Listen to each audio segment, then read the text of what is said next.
Hello, everybody, and welcome back to another episode. Welcome back. Well, Amanda,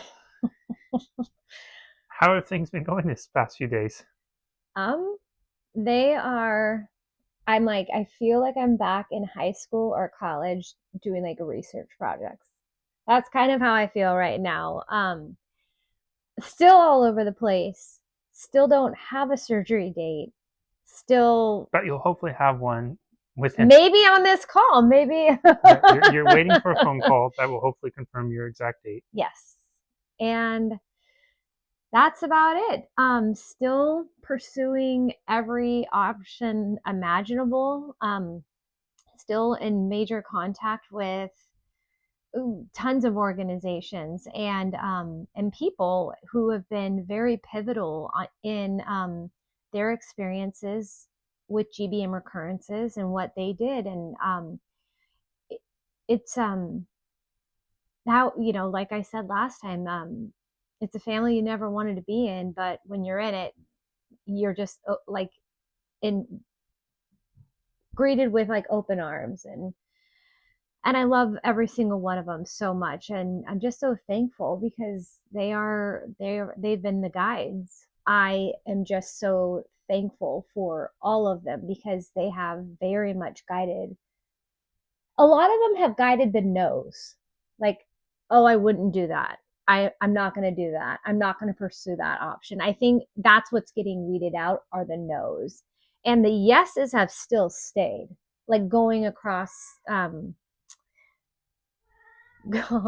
to Germany, going to Mexico, going to Lithuania, going to the UK. Those are still very strong yeses. And our cat has some He has suggestions. his opinions too. he's 15 and a half. I don't even know if he knows where he is, but we love him. That's been really helpful for you with weeding out the no's too, because as a former chronic people pleaser, it's been hard for you historically to say no. Yeah. Right? Oh. Especially for people who you look at as authority or who are trying to help you. And so for you to say no, it was a big deal for you to say no to the clinical trial. Yeah. And I almost did it. And that might be something worth talking about, Amanda, because that was a really, so Amanda was presented when we met with UCSF a couple weeks ago for MRI. They presented her as a path forward that would pair surgery with the clinical trial. Surgery is an absolute must, but the clinical trial was something that, this was all happening and so fast that we weren't even understanding quite what was going on.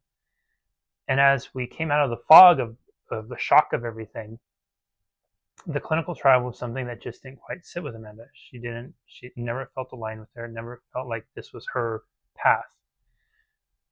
We talked about it a little bit and looked into it, read up on the drug, reached out to people who had done the trial, and still it just didn't quite feel right to Amanda. She had a conversation with one of her doctors about she needed to make a decision so we could get surgery scheduled and move forward with it. And at that conversation, Amanda started to get scared and felt like she should do the clinical trial just because. I almost felt like it was like, it's either this or death. Yeah. I'm just like, oh my God, are we really here? And it wasn't, her doctor was in no way trying to get her to feel that. She was just really encouraging Amanda to make a decision so that there's a next step and surgery can be scheduled.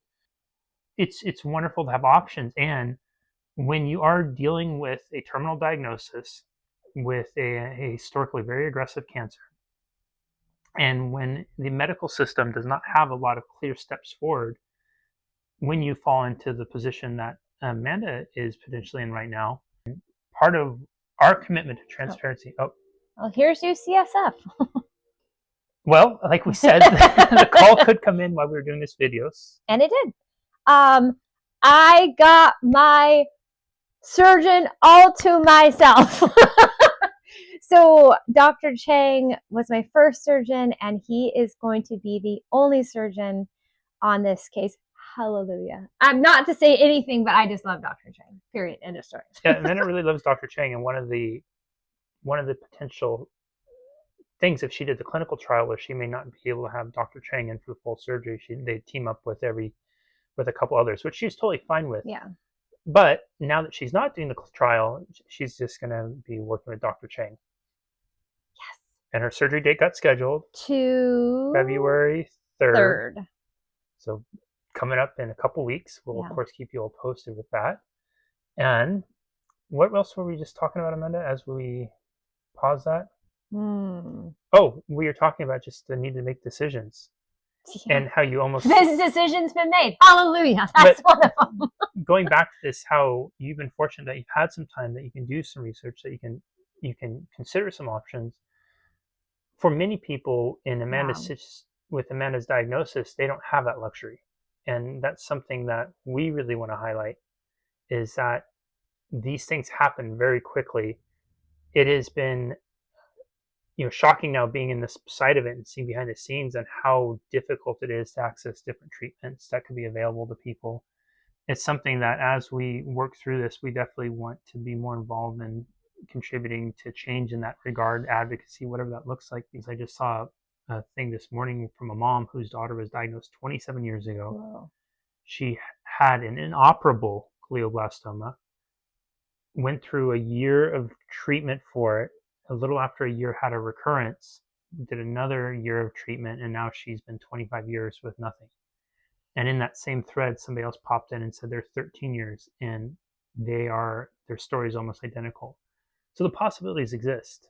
I just finished reading a book about a lady who is 21 years, and we continue to believe in that possibility. But oh no, we continue to enjoy as many moments as possible. Sorry, we're kind of all over with this one, aren't we? Oh my gosh. This is just how life is right now. It's like, It really is. Yes.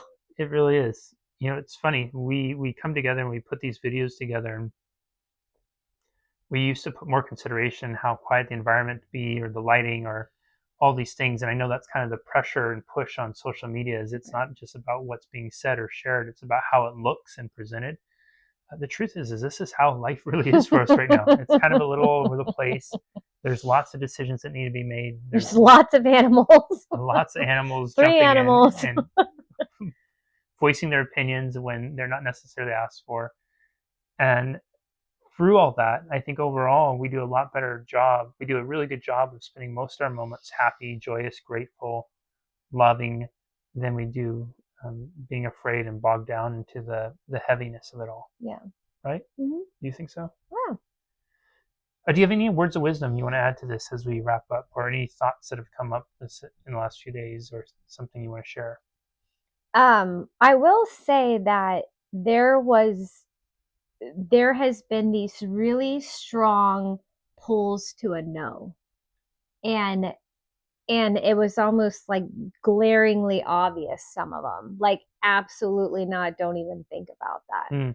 And trust in those. I mean, I wish there were more yeses that are coming about, to be honest. That would make things so much easier, but the no's are like coming in just over and over and over and over again. And I'm not like, what is that, like sticking your head in the sand? I'm like whatever the opposite of that is. It's like not.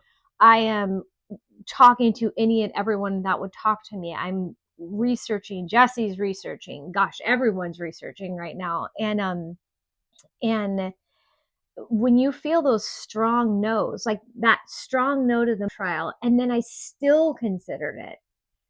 No, like what are you doing? Well, that's the deeper thing, right? Is think about how many times in our lives, you, me, all of us have had these, these nudges, these pulls, these deep knowingness that this path is not what we should do. It might be we stay in a relationship longer than we should, a job we shouldn't be in. We know we shouldn't turn left, that we should really turn right, whatever the case may be is.